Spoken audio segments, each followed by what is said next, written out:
The next stop on our tour of market failure is the topic of asymmetric information. So asymmetric information means that the buyer and the seller in a transaction know different things. The paradigmatic example is the used car market. And we can ask the question, why do used cars sell at a discount? I mean, there's an expression or there's lore that says that as soon as you drive a new car off the lot, it has lost an enormous amount of value. The car itself doesn't seem to have changed much, and yet if you were to try to sell it, you'd fetch much less for it. So let's think about why that might be so and how asymmetric information might relate to it. So suppose there are two kinds of cars. Suppose there are high-quality cars and low-quality cars, and buyers can distinguish. So initially, we're not going to have asymmetric information. We'll have symmetric information. And then we'll introduce the asymmetries, and you'll see how it mucks things up. So again, initially we have symmetric information, and both buyers and sellers can distinguish the high from low quality cars. So on the left-hand side we see the supply and demand for the high quality cars, and you see that the equilibrium occurs at 50,000 units traded and a price of $10,000 for these high quality cars. Low quality cars have different supply and demand curves. So here on the right hand side is the market for low quality cars, and then the demand is lower down. This DL is to the left of DH if they were to be put in the same diagram. SL is lower and to the right of the SH if they were to be put in the same diagram. But in any event, these two markets operate fine, but what I want to carry forward from this example is the idea that these two markets, let's just say, are of equal size. So half the cars in the market are high quality, half are low quality. Now let's introduce that asymmetry. Now, just to be clear, we're talking about used cars here, so this is not really so much about the brand of the automobile, although that might be relevant, but what's really more the issue is, imagine you've owned your car for a long time, there's a bunch of stuff you know about how well it actually works that would be difficult for a potential buyer to figure out prior to purchase. Okay? So in that kind of a situation, it will be the case that the seller knows his type. You know if your car is a lemon, you the seller, but the buyer doesn't know about a particular car, whether it's a lemon, or that is a low quality car, or a high quality car. But let's say the buyer does know the share of cars that are available that are high quality and the share that are low quality. And from our diagram on the previous slide, let's say initially it's 50-50. That is, half are high quality, half are low quality. So what does demand look like in a world like that? Well, let's think now of demand then as being the demand for the average car. Let's put aside risk, preferences, and so forth. And buyers now have demand as if for medium quality cars, cars that which 50% probability are high and 50% probability are low quality. Now, if that's right, so if we end up with a medium quality demand curve, that's halfway between the high quality and the low quality demand curve, the important issue is it's going to interact interestingly with the high and low quality supply curves. So what happens? That's what this picture is meant to address. And what this picture illustrates is, again, the interaction of medium quality demand with the supply curves for low and high quality cars. So on the left hand side, we once again have the high quality market, and we have much of what we had before. We have the demand for high quality and the supply of high quality, and that's what the equilibrium was before. On the right hand side, we have the demand for low quality and the supply of low quality, and that's what the equilibrium was before, 50,000 of each. But now we have, again, buyers have uncertainty about which is which, and so it's as if the buyers now have medium quality demand, which is meant to be drawn halfway between high quality, excuse me, pardon me, and low quality. Now let's think about where medium quality demand lives relative to the low quality demand curve.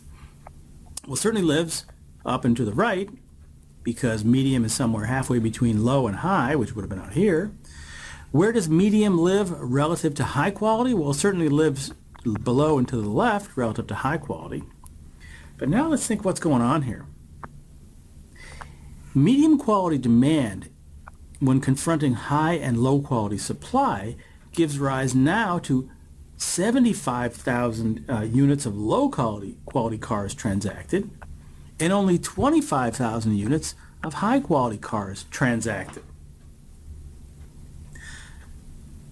What's going on? The market now, there are more low quality sellers who want to let their cars go when buyers think that maybe the cars are of high quality, and there are fewer high quality or owners of high quality vehicles that want to let theirs go when confronted by demand that doubts that their cars are actually of high quality. And so what happens is the market is made up mostly of low quality stuff. If you carry this forward a bit, note that medium quality demand, that was predicated on a 50-50 split. But actually what we have here is a 75-25 split. And what does that do? Well, that sends us most of the way over toward low quality. So now we could imagine a new D low / medium quality. And over here, it's also to the left of DM, so it's going to be over here. Eventually, this ends up here. What does that mean? That means that there are no high quality cars in the market. We're at zero high quality, and we're just all the way down at low, DL. And so the only market that functions is the low quality market. There are 50,000 low quality cars trading in the market and zero high quality cars. Now what's really sad about this is that if buyers could have known which are high and which are low, there'd be plenty of surplus to be generated in the market for high quality cars. But because buyers can't know, the bad ends up driving out the good. There's no market for high quality cars, and we only get low quality goods transacting in the marketplace.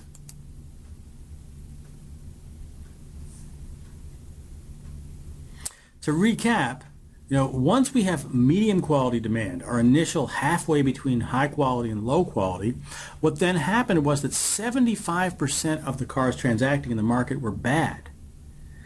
When we think about what demand curve that would give rise to, it wouldn't be medium quality now. It would be more like low / medium quality or low - medium quality. That is based on 75% low quality and only 25% high quality. And that's not the end of the process either. The end of the process is where the only demand left is demand for low quality cars, as if 100% of the cars in the market would be low quality. And that means then that no high quality sellers wish to sell their cars, and we only have the low quality goods being transacted. So we have an entire failure of the market for the high quality products, and in colloquial terms, the bad drives out the good. Now before we get too sad about this, although it is a pretty sad situation, we can talk about some of the solutions, and there exists a variety of solutions. There are some private solutions, meaning solutions that can be undertaken by private actors, and there are some public and regulatory solutions. So let's talk about each of them. On the private side, one way to solve this problem would be with reputation. So for example, you could imagine a used car dealer that would develop a reputation for essentially telling the truth about quality of cars in order to attract repeat business. You could imagine a private solution in the form of warranties. A used car dealer could say, yes, here's my car, and I'm going to tell you it's high quality, but I'm also going to give you a warranty. If it turns out not to be high quality, then you can bring it back. Now what does that do? Now suppose I give you a 30-day warranty, and suppose that 30 days is enough time for the buyer to figure out whether the car is in fact high or low quality. What that really does is it makes information symmetric before the deal has to be really finalized. Another kind of solution is information. So we could have information from a variety of sources. In the case of used cars, it might be information like the so-called Carfax, so you could know whether this car was ever caught in a flood and that sort of thing. And of course, a related idea to information itself is just simply ways of getting information. So I mentioned information technology here just because as has come up elsewhere in this course, we really are living in interesting times where new technology makes it possible in principle to know a great deal more than we might otherwise have been able to know. A related example of that from a different market. Think about the market for rental housing, like rental vacation housing. It's kind of difficult to travel 1,000 miles to go look at a bunch of places you might rent for a week. It's pretty costly to do so relative to the benefit. But it's not hard on the web to get a 360-degree tour of every room in the house, which is a good enough source of information about the product so that the buyer is sufficiently informed, information is sufficiently symmetric, that you might be willing to actually engage in that transaction, whereas without the information technology, you might not. All right, but moving on to public and regulatory solutions, just as warranties can be offered by private individuals, it's also possible for law to mandate that sellers allow returns. So so-called lemon laws in many states take the form that a seller of an automobile has to take the car back for some period of time, like 30 days, if the buyer changes his or her mind. Another kind of public or regulatory solution might be licensing. So we don't see this so much in car dealerships, but we certainly see it in for products or services like medical services and a number of others, where it's very difficult for the buyer to really know the quality of what he or she is getting. We could license the sellers, ensure that they're actually qualified and so forth. Another kind of public regulatory solution is mandatory disclosure. So we can say to sellers, you have to, under penalty of law, tell whether the thing you're selling is a, quote, lemon.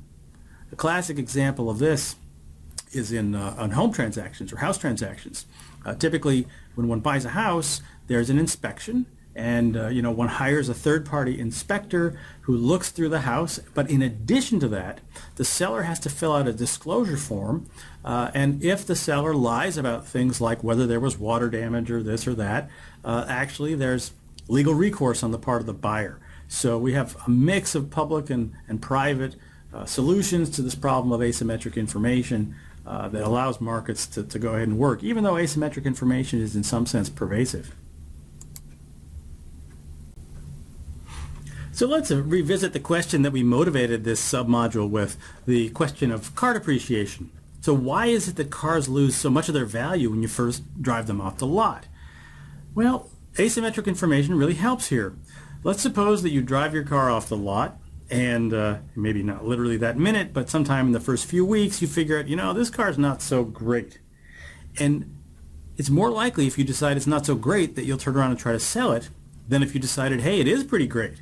And so we think that the ones that are going to be offered for sale are the ones that aren't so good. And so it's the asymmetric information that makes buyers suspicious that the cars available on the market are likely to be bad in ways that the seller knows a lot more about than buyers. If you think about used car ads, they quite commonly say things like, I'm selling because I'm moving to California, or selling because it belonged to somebody who died for reasons unrelated to the car. Now, what are those stories about? Those stories are about saying the fact that it's available is unrelated to car quality. It's just some random event. Whereas I think the default assumption of a potential buyer is, they're dumping it because they know that it's garbage. So this asymmetric information idea is pretty powerful. All right, what are our takeaways? Well, first point is just that asymmetric information can inefficiently undermine transactions. We saw that here in that the market for high-quality cars, when buyers couldn't distinguish good from bad, was actually eliminated. And it's inefficient because there would have been surplus available to both parties, producer surplus for the sellers, consumer surplus for the buyers, if buyers had been able to distinguish the good from the bad cars. And so in the absence of some correction, the bad drives out the good. But there are market and government solutions to this problem. And so in fact, a lot of them represent business opportunities made possible by new technologies.